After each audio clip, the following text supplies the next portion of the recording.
Ya, Assalamualaikum warahmatullahi wabarakatuh. Bagi belajar, diharapkan belajar berada dalam keadaan sihat, walafiat dan ceria selalu lah. Okay, dan terus semangat untuk musim KP ni. Okay, baik. Jadi hari ni kita akan sambung lagi tentang bab 5 kita, iaitu pengangkutan di Malaysia. Hari ini adalah untuk fasa 3. Okay, jadi hari ini kita akan membincangkan dua subtopik, iaitu kepentingan pengangkutan awam dan juga amalan pengangkutan lestari. Jadi cikgu harapkan pelajar fahamlah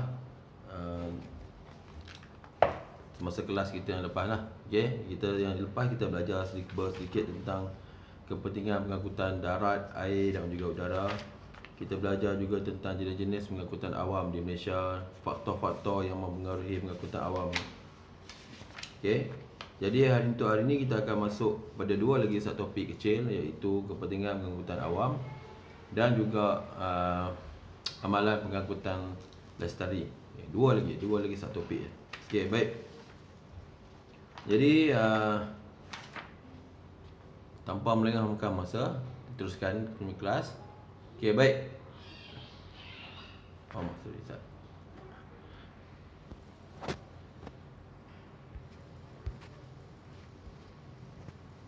Okey, baik. Jadi terdapat beberapa kepentingan pengangkutan awam di Malaysia. Okey. Yang pertama sekali adalah mengurangkan lalu lintas. Yang kedua, memajukan industri pelancongan, mengurangkan kos berbanding kenderaan persendirian. Okey, mempertingkatkan darjah ketersampaian dan mengurangkan pencemaran udara dan mewujudkan peluang pekerjaan. Okey, jadi kita akan masuk satu demi satu lah. Okey, baik. Yang pertama sekali kita tahu negara kita yang semakin membangun sekarang ni mengalami masalah kesesakan lalu lintas lah, terutamanya di bandar-bandar yang besar, sebagai contohnya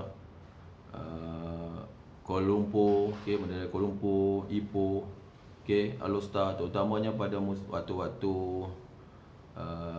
peak hour lah, maksudnya waktu pulang dari kerja ataupun pergi kerja lah.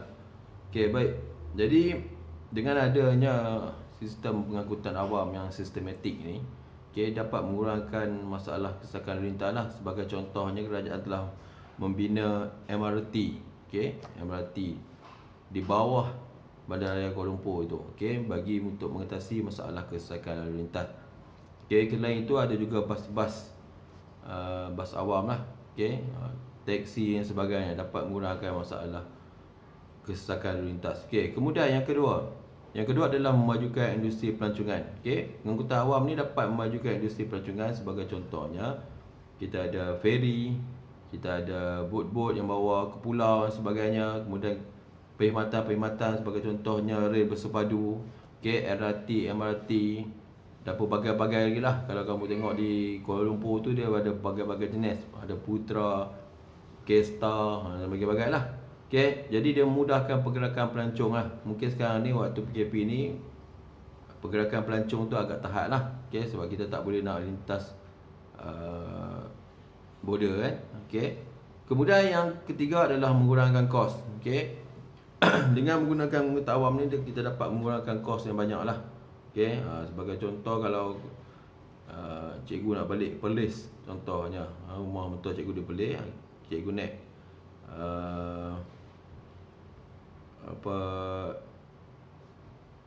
komuter, kos dia baru RM9 dah. Dan tiket dia lebih kurang RM9 saja. Sampai ke stesen, daripada stesen Tasik Gelugor sampai ke Arau, dalam kos RM9 saja. Berbanding kalau cikgu naik kenderaan dengan isi minyaknya, tol saja pun RM12 dah. Itu saja, tu belum kira minyak dan sebagainya. Jadi dengan menggunakan komuter dapat menjimatkan, pengangkutan awam dapat menjimatkan kos lah berbanding dengan kenderaan sendiri. Begitu juga dengan kita tak payah letih-letih dan sebagainya, rehat je. Kemudian meningkatkan darjah ketersampaian, maksudnya pengangkutan awam dapat memudahkan kita sampai ke suatu destinasi dengan mudah, cepat, tempat yang kita nak tuju lah, cepat sampai ke tempat yang kita nak tuju. mengurangkan pencemaran udara, okey, di mana apabila pengurangan kenderaan persendirian di atas jalan raya dapat mengurangkan pelepasan gas karbon dioksida, karbon monoksida, sulfur dioksida. Yang kamu dah tahu, gas-gas ini adalah gas yang berbahaya dan akan menyebabkan peningkatan suhu bumi, okey, menyebabkan pemanasan global. Dengan adanya pengurangan kenderaan di atas jalan raya, okey, maksudnya katakanlah semua orang naik kenderaan awam. Jadi kenderaan awam sedikit je di atas jalan raya, okey, tak sebanyak kenderaan persendirian lah. Jadi kurangnya penggunaan kenderaan awam, kenderaan sendiri, okey, akan menyebabkan berlakunya pengurangan pencemaran udara, pelepasan gas-gas yang berbahaya. Okey, dan last sekali adalah mewujudkan peluang pekerjaan. Okey, dia akan mewujudkan banyak peluang pekerjaan. Okey, sebagai contohnya sekarang ni yang popular adalah e-hailing lah. Okey, sebagai contohnya mewujudkan peluang pekerjaan pemandu Grab. Okey, menggunakan perkhidmatan lain juga menawarkan banyak peluang pekerjaan. Okey, sebagai contohnya dalam perkhidmatan teksi, bas, okey, dan banyak lagi lah. Sebut banyak, terlalu banyak perkhidmatan awam yang menawarkan peluang-peluang pekerjaan lah. Okey, baik. Jadi itu adalah sebuah sikit tentang kepentingan pengangkutan awam di negara kita. Okey, kita masuk yang kedua, topik yang kedua hari ini adalah amalan pengangkutan lestari. Okey, amalan pengangkutan lestari. Jadi amalan pengangkutan lestari ini antara kepentingan dia, okey, baik. Amalan pengangkutan lestari diwujudkan adalah untuk mengurangkan kos bahan api. Okey, kita dapat kurangkan kos bahan api. Okey, di mana pengangkutan lestari ini adalah satu pengangkutan yang kita gunakan. Pengangkutan itu menjaga alam. Okey, menjaga alam. Maksudnya dia ada berkaitan dengan penjagaan alam sekitar. Okey, sebagai contohnya adalah kenderaan ataupun kereta-kereta hybrid, kereta yang tidak menggunakan minyak. Okey.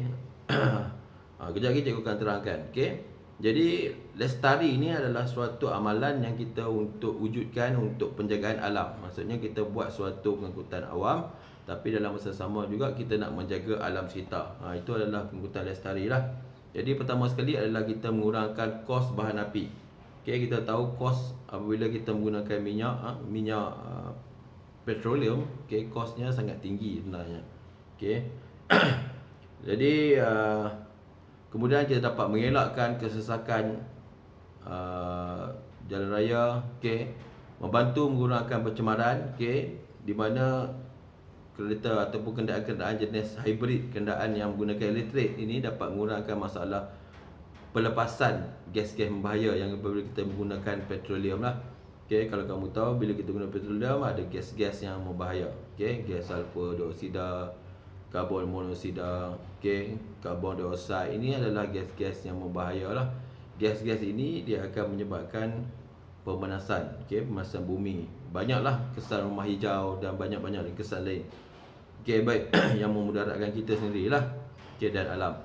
Kemudian meningkatkan keselamatan, okey, meningkatkan keselamatan, mengurangkan hakisan, okey, dan meminimumkan kemusnahan flora dan fauna. Okey. Sebagai contohnya adalah untuk meningkatkan keselamatan tu ataupun meningkatkan keselamatan awam, kita menggunakan KTM komuter. Okey, ini adalah jenis kenderaan yang selamat, okey, cepat sampai dan juga selamat, meminimumkan kemusnahan flora dan fauna. Kita dapat kurangkan masalah kemusnahan flora fauna ni lah, okey, apabila kita dapat menggunakan, okey, ataupun menjalankan amalan pengangkutan lestari.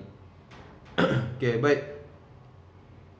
Dan begitu juga kita dapat mengurangkan hakisan. Okey, apabila banyak maksudnya kita nak buat sesuatu itu dengan memikirkan tentang alam sekitar. Okey, buat sesuatu dengan memikirkan sekitar. Maksudnya kita nak buat satu pengangkutan awam, okey, sebagai contohnya jalan raya, kita nak bina jalan raya, okay, tapi tanpa memusnahkan alam sekitar lah, tanpa berlakunya hakisan dan sebagainya. Okay, baik. Jadi antara amalan-amalan pengangkutan lestari yang ada, kita boleh menggunakan ini amalan. Apa yang langkah-langkah yang kita boleh buat adalah dengan menggunakan kereta elektrik dan hybrid. Okey, kereta elektrik ni maksudnya kenderaan yang menggunakan elektrik sepenuhnya. Kenderaan yang menggunakan elektrik sepenuhnya, manakala kereta hybrid ni yang menggunakan dua jenis lah, sama ada bahan bakar. Okey, dalam pada yang sama dia boleh menggunakan bateri ataupun elektrik. Okey, sebagai contoh kenderaan yang cikgu ada sini. Okey, jadi ini adalah contoh kenderaan kereta hybrid. Hybrid ni maksudnya dalam masa dia boleh pakai minyak, dia boleh pakai bateri. Okey, ini adalah Honda Prius. Prius ke Prius lah. Okey, kemudian ni adalah Honda Jazz Hybrid. Okey, jadi dua-dua kenderaan ni dia menggunakan dikatakan hybrid sebab apabila dia isi minyak, okey, kita menggunakan minyak, okey, pada kenderaan ini akan menggunakan minyak ataupun petroleum apabila kelajuan dia melebasi 80 km ke atas. Okey, jadi apabila dia berada di kelajuan dia di bawah daripada 80 km, automatik dia akan switch kepada penggunaan bateri. Okey, jadi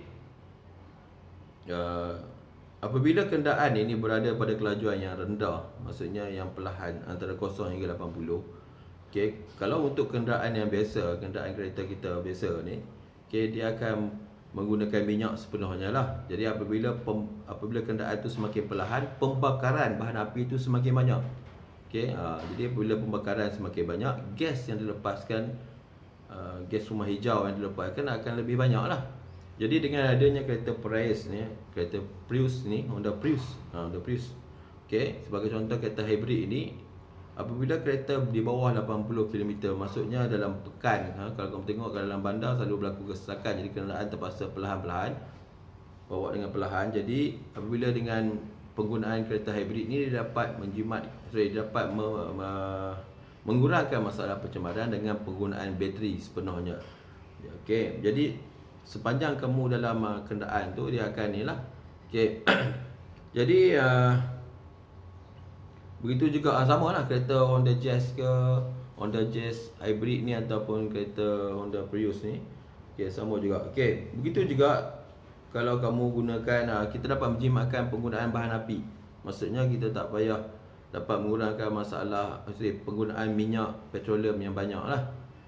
Okey, jadi ini adalah contoh untuk penggunaan kereta elektrik dan juga hybrid. Okey, ini kamu kena hafal lah untuk jawapan-jawapan amalan pengangkutan lestari.